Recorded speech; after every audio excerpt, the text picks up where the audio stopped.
Bienvenidos nuevamente, hermanos y hermanas. El Colegio Bautista de Teología les saluda en esta oportunidad en donde estamos haciendo un estudio panorámico de la materia del Pentateuco. Aquí hemos aprendido cómo Dios también toma tiempo para escribir estos 5 grandes relatos en la pluma de Moisés, quien la historia lo ubica aproximadamente en el año de 1450 antes de Cristo, pero Dios mismo es quien le revela poco a poco todo lo acontecido previo a la salida del pueblo hebreo de Egipto. Es sumamente interesante ese hilo conductor que hay desde el primer versículo de Génesis 1:1 hasta el que vamos a entrar ahora, que es el primer capítulo de Números y el libro de Deuteronomio, para cerrar este panorama de los libros del Pentateuco. Nada está escrito de más, nada ha sido por casualidad. Todo ha venido teniendo un tejido histórico de una forma sorprendentemente exacta, a tal grado que ese capítulo número 12, donde inicia el pueblo de Hebreos en Génesis, comienza esa bonita historia de toda una generación hasta llegar a Egipto en el libro de Éxodo, a vivir esa experiencia dura de la esclavitud bajo el imperio egipcio,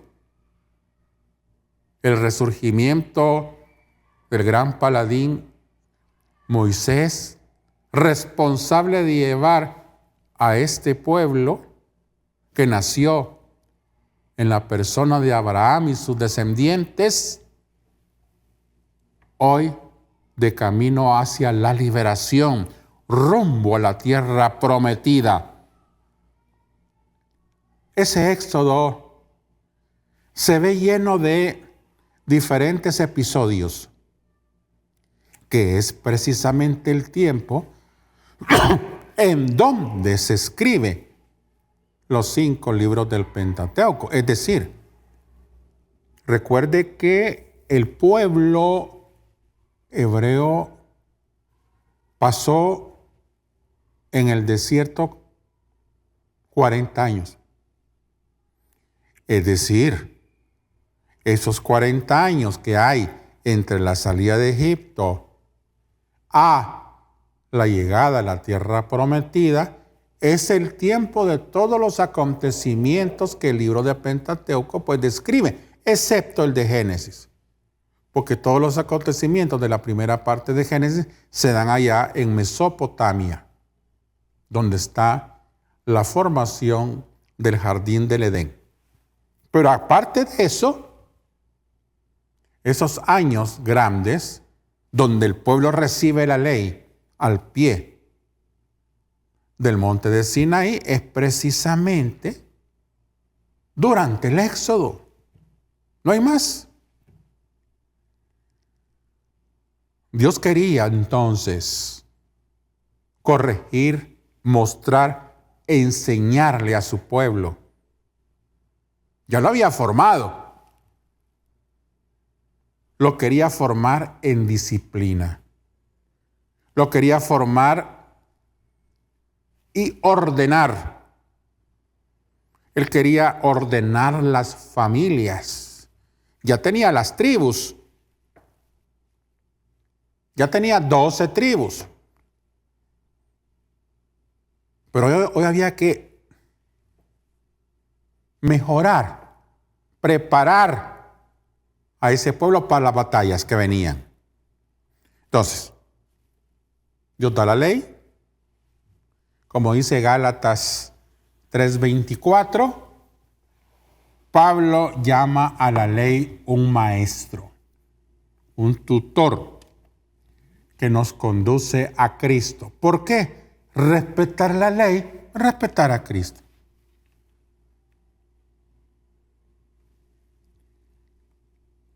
El propósito final de Dios es ese: tener un referente de lo que se debe y lo que no se debe hacer. Recuerde que muchos de los aspectos de la ley aplicaban a un pueblo, al pueblo judío, como por ejemplo las leyes ceremoniales, la ley de los sacrificios, la ley del sacerdocio, la ley de la expiación. Eso pertenecía a la vida religiosa de los judíos, que quedó abolido, como dice el libro de Hebreos, que la venida de Cristo vino a cambiarlo todo, y la ley de Cristo sustituye a la ley del Antiguo Testamento. Obviamente, el judío al pie del Sinaí entendió que para que haya reconocimiento de pecado, tenía que pasar por el arrepentimiento. De esta manera, entonces, aprendimos en Levítico la gran variedad de holocaustos, sacrificios, que tenían como propósito buscar la santidad que Dios espera de todos. No se confunda, estamos en el Antiguo Testamento, todo aplicado para un pueblo, el pueblo judío. Ahora bien, ese pueblo en su caminar, como dije, había que ordenarlo, había que disciplinarlo, y entonces dispuso Dios que se estructurara un campamento. Obviamente, todos estaban debajo de las faldas del monte Sinaí, pero él empezó a ordenarlos por tribus. Y en el centro puso o instaló el tabernáculo.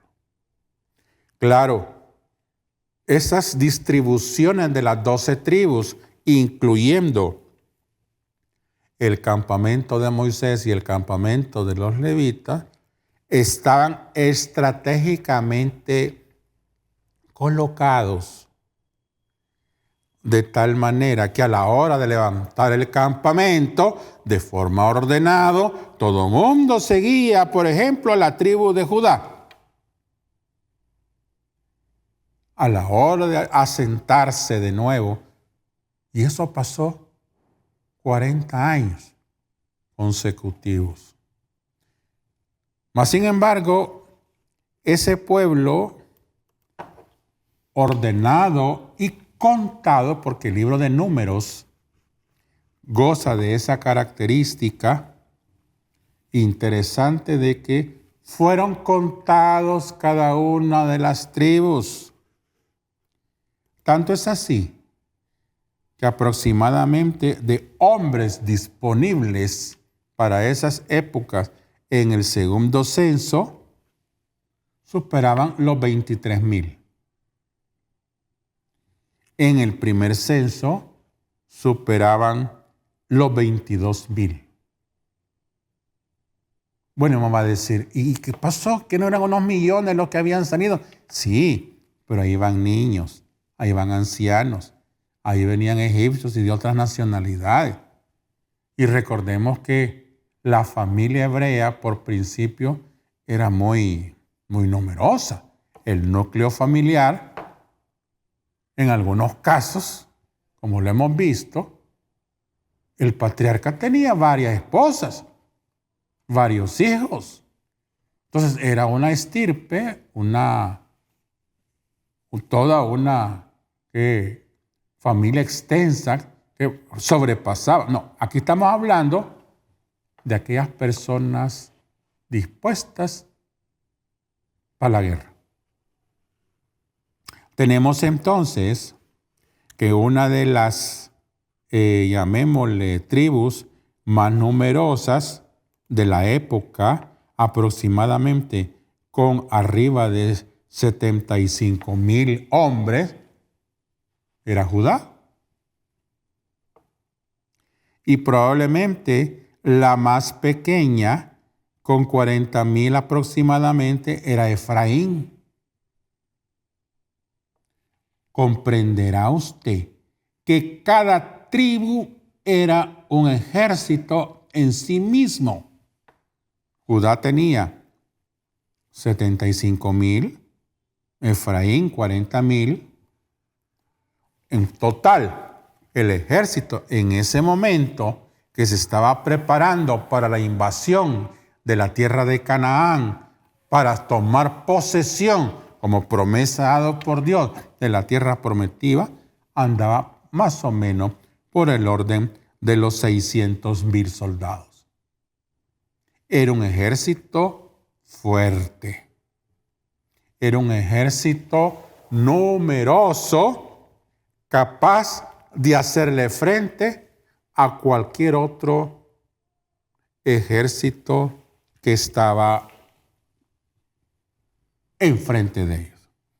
Es interesante que Dios dispuso que ese campamento, a la hora de moverse, a la hora de caminar por el desierto y llegar hasta la tierra prometida, el primer componente, como por decir, la punta de lanza del campamento, iba a ser el arca, que es la presencia de Dios mismo en medio de su pueblo. Ahí va adelante. Por eso nosotros afirmamos que durante estas épocas el sistema de gobierno era teocrático. Teos, Dios.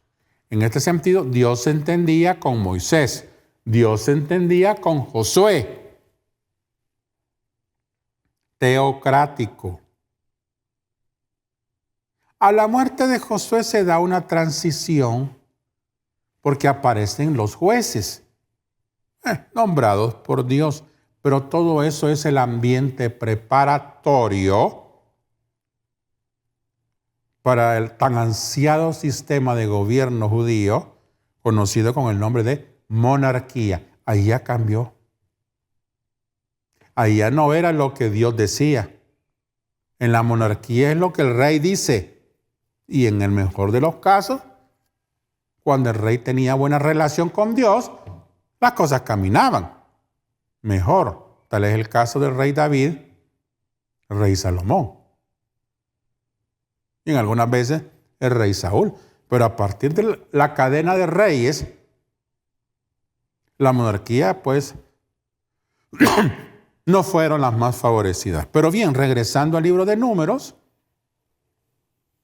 encontramos que hoy el pueblo ya está preparado de la esclavitud de Egipto hacia la conquista de la tierra prometida. Llegamos al final del Éxodo, a la colita del caminar, que es precisamente donde se da el Deuteronomio. Aquí, Deuteronomio significa segunda ley. La primera generación había caído durante el desierto. Hoy tenemos una juventud diferente, moderna, militares, pero que no conocían la ley. Moisés entonces se toma el tiempo para explicársela. Deuteronomio nos presenta 3 discursos.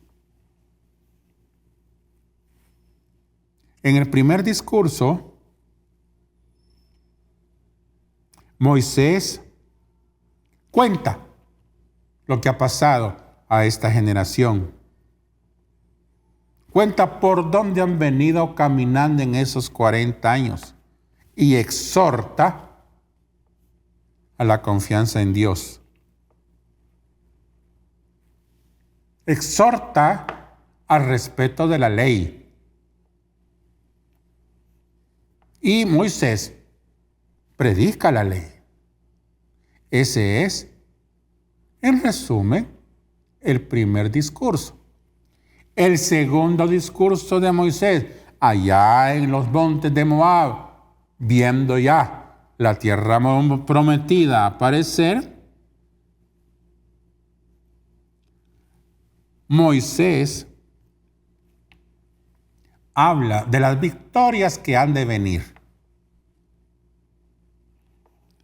de que existe un Dios mediador entre Dios y el pueblo. Exhorta a la fidelidad para que todo vaya bien. Exhorta a la gratitud como muestra de fidelidad a Dios. Prepara, porque van a venir tentaciones. Prepara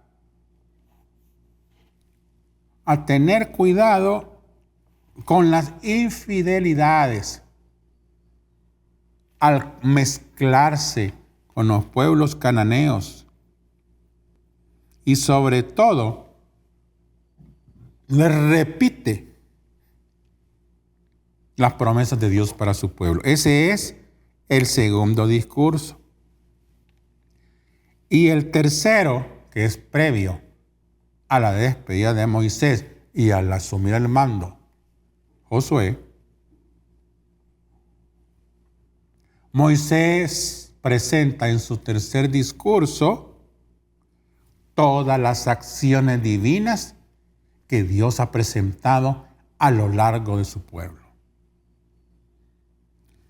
Muestra cómo Dios ha estado presente en cada uno de los momentos de regreso a la patria. Y también muestra todos aquellos momentos en que Israel ha estado entre la vida y la muerte, pero Dios los ha salvado. En estos últimos pasajes de los tiempos de Moisés, recuerde que él fallece a los 120 años. En su tercer discurso solamente le resta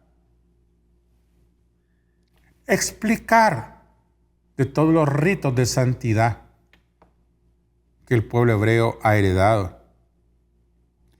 Él da esas instrucciones para que el pueblo de Israel continúe con la persona de Josué y sobre todo el respeto y el cuidado a la arca de la alianza. Moisés eleva un canto de alegría y de gozo y de gratitud. Pone a la ley como el medio también, como fuente de vida. Él anuncia su muerte. Él sabe que lo que le va a tocar es no ver la tierra prometida. Dios es el encargado de sepultar a Moisés en un lugar donde solamente Dios lo sabe. Entonces, Josué sucede a Moisés y comienza un nuevo período de vida entre el pueblo hebreo. se cierran las páginas del Pentateuco y se abre otro conjunto de páginas en la Biblia clasificadas con el nombre de libros históricos. Libros históricos es la continuación de la llegada del pueblo hebreo a Canaán, porque es a Josué, es el libro de Josué el que describe la conquista. Y así sucesivamente continúan los libros históricos. Pero veamos cuáles en su conjunto las enseñanzas del libro de Pentateuco. No son libros al azar, ni puestos de forma libre. Génesis, como lo hemos visto, nos presenta que tenemos un origen. Dios Padre, Creador.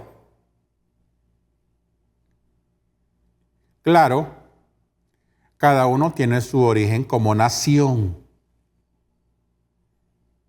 Los hebreos en la persona de Abraham. Pero el universo continúa. Génesis 10 nos cuenta de cómo se pobló la tierra, de cómo se poblaron todas las naciones actuales del mundo, de cuáles son nuestras tierras tatarabuelas, de las que hoy en el siglo XXI podemos ver. No ha habido nada de casualidad. No ha habido nada de extraterrestres. Ha habido un plan divino.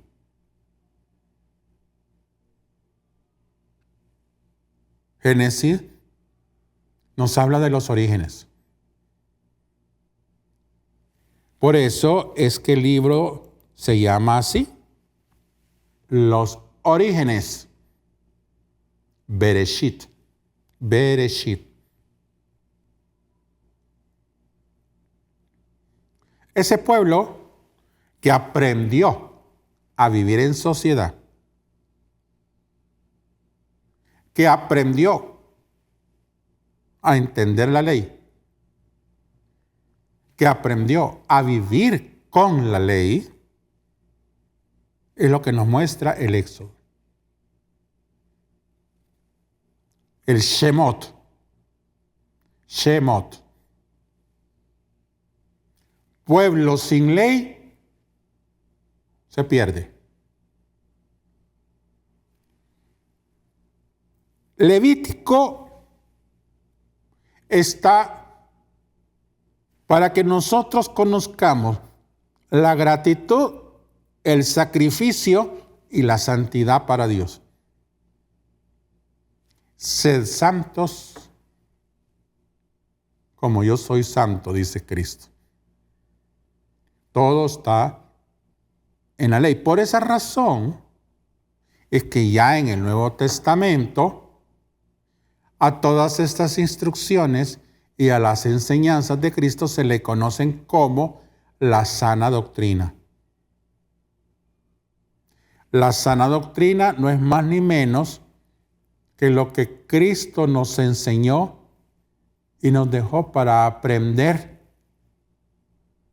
en voz de los apóstoles y los discípulos para las futuras generaciones de su iglesia. Por esa razón, el Nuevo Testamento está plagado de buenas instrucciones, de buena enseñanza, de buena doctrina, de buenos consejos para que esta nueva generación cristiana, familia de Cristo, esté a la altura de que lo que nos espera y para que aprendamos también a esperar la segunda venida. Números nos recuerda que somos una iglesia de orden. Nosotros no somos ni venimos de un Dios de desorden. Números ordena la casa. Números prioriza qué va primero, qué va después. Números es una invitación a organizarnos. Números es una invitación a respetar las jerarquías. Números es una invitación a que tenemos que estar preparados para las guerras espirituales que nos vendrán. Números nos recuerda que ya no somos esclavos, que ya somos hombres libres en Cristo, donde cada uno pertenece a cierta parte de la iglesia y como tal debemos de responder con compromiso y trabajar por esos ministerios. Y por si se nos ha olvidado, y si por nuestros padres aún no nos han enseñado, Deuteronomio nos recuerda que hay una ley que cumplir, la ley de Cristo. Amarse los unos amarse los unos a los otros, no sobre los otros. Amarse los unos a los otros. En eso se resume, dice, la ley y los profetas. La ley no es para estar sobre el otro. La ley es estar con el otro, respetando al otro, cuidando al otro. Entonces, Deuteronomio, el Devarim, es una invitación a que tenemos referencias de cómo operar, de cómo vivir, de cómo tener las normas de respeto mutuo, de cómo convivir en familia, cómo convivir en sociedad. Entonces, mis queridos hermanos, hermanas, un panorama bíblico es un recorrido general sobre aquellos aspectos, aquellos puntos que destacan importancia para determinados entendimientos. No estoy diciendo que hay partes que no son importantes. Todo es importante.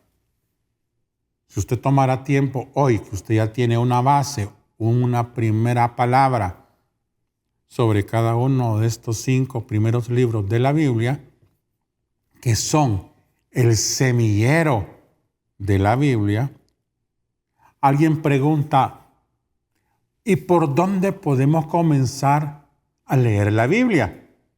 Unos dicen, comiencen por Proverbios. No, dice otro, comiencen por el Evangelio de Juan.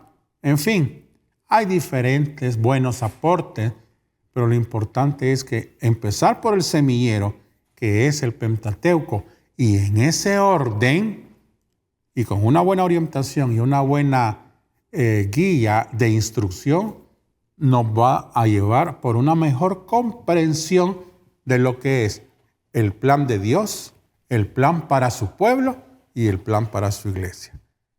Nuevamente agradecidos por este tiempo que consideramos que es valioso para usted. Multiplique este conocimiento en medio de sus familias y continúe con su colegio bautista de teología. Hasta la vista.